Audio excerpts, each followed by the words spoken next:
But wait, since you give me information, make I give you another information. Now update for update.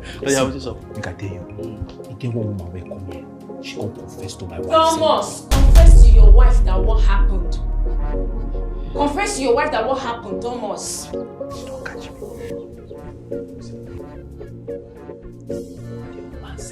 My wife. Jeez. He speaks uncontrollably at the slightest thing. And then, something happened. Let's find out what. The movie begins with a young man named Thomas, who loudly shouts from his balcony, telling his neighbors just how sweet his wife is. Embarrassed, his wife Jennifer rushes out, covers his mouth, and drags him back inside. Later, Jennifer confronts Thomas, upset about how he shares private details of their intimacy with his friends, especially how exhausted she felt. Thomas tries to apologize, but Jennifer remains angry. In frustration, Thomas jokingly threatens not to doke her, hinting at withholding affection, and she quickly pleads with him. They make up again. The next morning, Jennifer prays for Thomas as he prepares to attend a job interview. But things take a shocking turn. At the office, a receptionist informs him that the company won't be hiring him. They caught him on CCTV harassing a staff member. Thomas tries to explain, but he's dismissed immediately. On his way home, Thomas sees a male neighbor talking to a lady and assumes he's cheating. When he gets home, he tells the man's wife what he saw, but she quickly rebukes him, revealing the woman is just her husband's cousin. She warns Thomas to mind his business and keep his mouth shut. Feeling embarrassed, Thomas returns home. When Jennifer asks about the interview, he explains what happened. She's disappointed, not just about the job, but about his habit of talking too much. Thomas once again jokingly threatens not to doke her. Jennifer pleads, and they move on. Later that day, Thomas meets his friend Johnny, and they dive into online hacking activities. During their chat, Thomas reveals that their mutual friend Kenneth has been spreading lies about Johnny. Angry, Johnny recalls how he once lent Kenneth $50,000, and now this? Both friends feel betrayed. Back at home, Jennifer is in the middle of a marriage counseling session with a client. Suddenly, Thomas barges in, calling the woman Big Hips. Jennifer politely asks him to excuse them, but he secretly listens in on the conversation. After the session, he mocks what he heard. Jennifer warns him never to share confidential information, but will he listen? The next day, Johnny confronts Kenneth, who denies the accusations. He explains that he would never speak badly about Johnny. The misunderstanding is cleared up, and they reconcile. Shortly after, Kenneth confronts Thomas, upset that Thomas lied and shared private conversations. Thomas shows no remorse, leading to a heated argument. When Kenneth storms off, Jennifer walks in and asks what happened. Thomas tells her his side, but she scolds him again for not knowing when to keep quiet. Using his usual charm, Thomas gets her to calm down. That night, Thomas can't sleep. He complains to himself about how people insult him. Once again, Jennifer blames all his troubles on his inability to keep his mouth shut. But Thomas brushes her off, muttering to himself that he'll still succeed in life. The next day, Jennifer brings a prophet to their home. The prophet tells Thomas that the root of his problems is his mouth. He recommends a 7-day spiritual mouth cleansing, which involves sealing his mouth with tape and fasting without food or water. Thomas resists at first, but Jennifer convinces him. The prophet tapes his mouth and leaves. Outside, Jennifer quietly pays him for the session. Later that day, while Jennifer is eating in the living room, Thomas, hungry and desperate, stares at her. She reminds him of the prophet's instructions. Feeling pity, she gives him water to drink. That night, Thomas sneaks into the living room and eats quietly. He returns to bed without Jennifer noticing. The next day, during another marriage counseling session, Jennifer's client confesses a shocking truth, that her husband is not the father of any of her children. Instantly, Thomas bursts out in shock. The client is offended, realizing he had been listening the whole time, and leaves in anger. Jennifer rebukes Thomas again, begging him not to share confidential information. But Thomas insists he has to tell someone. Later, Kenneth meets Thomas and apologizes for his reaction during their previous argument. They reconcile, and Kenneth shares a job opportunity. There's an opening for a driving position. Thomas thanks him, but then starts gossiping again about the client from Jennifer's counseling session. Jennifer overhears the conversation, becomes furious and throws a shoe at Thomas. Kenneth, shocked, leaves immediately. Will Thomas finally learn to keep his mouth shut? Or will his words ruin every opportunity and relationship he has? The next day, Thomas visited Mr. Ben to apply for a driving job. After a few basic questions, Mr. Ben asked Thomas how much salary he expected. Thomas boldly said, 1 million naira. Mr. Ben was shocked. After some thought, he told Thomas the best he could offer was 200,000. He instructed him to resume the next morning at 6 a.m. and walked away, leaving Thomas feeling a bit disappointed. The following morning, while driving Mr. Ben, Thomas overheard him on a call, talking about embezzling government funds. Suddenly, Mr. Ben asked Thomas to take him back home because he had forgotten some important documents. While waiting outside, Thomas saw a half-dressed man running out of the house. Surprised, he asked the gateman about it, but the gateman told him to mind his business. Later in the car, Thomas brought it up, hinting that Mr. Ben's wife was cheating. Mr. Ben was shocked by the accusation and rebuked Thomas for jumping to conclusions.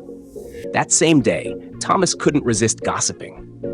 At home, he shared the whole story with his friends, insisting that his boss's wife was cheating. His friends were amazed by Thomas's constant tales. He even dropped more gossip, shocking them further. Meanwhile, Mr. Ben angrily confronted his wife about what Thomas had said. His wife denied everything and reassured Mr. Ben of her love. Convinced, Mr. Ben calmed down and they reconciled. Later that evening, Thomas told Jennifer, his wife, about the incident. Jennifer was upset and scolded him for always meddling in other people's affairs. This led to a heated argument and she walked out in frustration. The next day, Mr. Ben's wife confronted Thomas, warning him to stop spreading lies and mind his business, or he could lose his job. Upset, she stormed off. Soon after, Mr. Ben asked Thomas to explain what he thought he saw. Mr. Ben then asked the gateman about it, but the gateman denied seeing anything suspicious. Mr. Ben warned Thomas not to spread false rumors again.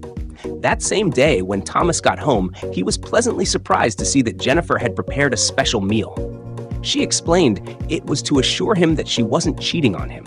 Touched by her gesture, they made peace. The next morning, a lady was dancing and recording a live video on the street. Thomas walked up to her and slapped her on the hip, leading to an argument. Onlookers had to intervene as things escalated. Later that day, Johnny, Thomas's friend, cashed out big from his online hacking and celebrated the good news with Thomas and Kenneth. Everyone was excited. But soon, Thomas met with a police officer and secretly made a deal. He would report Johnny and help the police collect the money Johnny just made. In return, he wanted a cut. Later, the police arrested Johnny and took him away. The next day, Johnny shared his frustration with Thomas and Kenneth, wondering how the police found out. Thomas pretended to be innocent and even encouraged Johnny. After Johnny left, Thomas met the same police officer, who gave him a share of the money as agreed. Johnny, who had quietly seen them together, later confronted Thomas. But Thomas made up a story and denied knowing the officers. Meanwhile, Mr. Ben's wife hurried her secret lover out of the house as Mr. Ben was on his way home. That same day, Thomas chatted with Mr. Ben about work as if nothing had happened. Inside the house, Mr. Ben's wife's side chick was still eating. She rushed out just before Mr. Ben arrived. However, he noticed a strange piece of clothing on the chair. His wife lied, saying she had just bought it. Suddenly, they heard noise outside. It was Thomas, shouting again, this time claiming he caught someone sneaking out. Mr. Ben was stunned, but Thomas exaggerated the scene. Inside, Mr. Ben's wife begged for forgiveness, and though Mr. Ben was heartbroken, especially after wasting 10 million, he eventually forgave her. The next day, Thomas met again with the corrupt police officer and gave him information about Mr. Ben, hoping to get him arrested. Later that day, the police came to Mr. Ben's house and accused him of being involved in diabolical activities. Furious, Mr. Ben called the police commissioner, and immediately the officers began to plead. They admitted that Thomas gave them the false tip. Angry and betrayed, Mr. Ben called the commissioner again and instructed his gateman to lock the gate.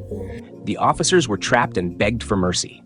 Meanwhile, Jennifer, worried about Thomas's whereabouts, called his friends to ask if they had seen him. Later, Thomas came back home bruised. His friend tried to ask what happened, but Thomas said nothing and walked away angrily. When he got home, he explained everything to Jennifer, who immediately blamed him again for talking too much. They got into another argument. Thomas, in his usual manner, threatened not to sleep with her. Jennifer, desperate to make peace, started to show him love and concern. That night, Jennifer helped clean and press Thomas' wounded face. But as they argued again, Thomas wouldn't stop talking about his boss. Frustrated, Jennifer pressed the towel to his mouth to silence him. Will Thomas ever learn to keep quiet? Or will his mouth continue to be his biggest enemy? Later that day, Thomas came outside and overheard his neighbors having a conversation. Without hesitation, he arrogantly interrupted, assuming they were gossiping about him. This led to a heated exchange of insults between Thomas and the neighbors. Suddenly, Johnny, his friend, arrived at the scene. Realizing that Thomas was the one who had secretly tipped off the police about him, Johnny confronted him harshly, exposing the betrayal in front of everyone. Then he stormed off angrily. Jennifer quickly stepped in to de-escalate the situation. She calmed the tension and took her husband back inside the house. The next morning, while they were sleeping, Thomas woke up to take a phone call, but something shocking happened. He couldn't speak. Terrified, he woke Jennifer. She was shocked to see what had happened to her husband. Guys, do you think Thomas deserved this situation? Let us know in the comments. Later that day, Jennifer spoke with her friend about Thomas's condition, while he sat nearby, frustrated and mute. After some discussion, her friend suggested they call a pastor to intervene. Shortly after, a medical doctor visited and ran a checkup on Thomas. The results? His vocal cords were medically fine. The doctor prescribed some medication and left, but Thomas remained deeply frustrated. The following day, they invited a pastor to the house. The pastor prayed fervently over Thomas, and miraculously, Thomas began to speak again. Everyone was overjoyed and thanked the pastor. But just when things seemed to be getting better, Thomas couldn't help himself. He immediately started talking again, too much and too fast. He turned to the pastor and began revealing a deep secret. Despite Jennifer's desperate efforts to stop him, he blurted out something terrible. "None of our children are mine. They all belong to another man." The pastor, stunned and heartbroken by the revelation, quietly got up and left, deeply saddened. It was at that moment Thomas realized he had just ruined everything again with his mouth. Later that evening, Jennifer packed her bags, determined to leave the marriage for good. But Thomas fell to his knees, pleading and promising to change. After begging for forgiveness with tears in his eyes, Jennifer, torn but touched, decided to give him one more chance. They made peace, but the damage was done, and a lesson was learned. Will Thomas truly change, or will history repeat itself? If you enjoyed this story, please subscribe to our channel and hit the notification bell so you never miss out on our latest dramas, stories, and powerful life lessons. Drop your thoughts in the comments. What would you have done if you were Jennifer?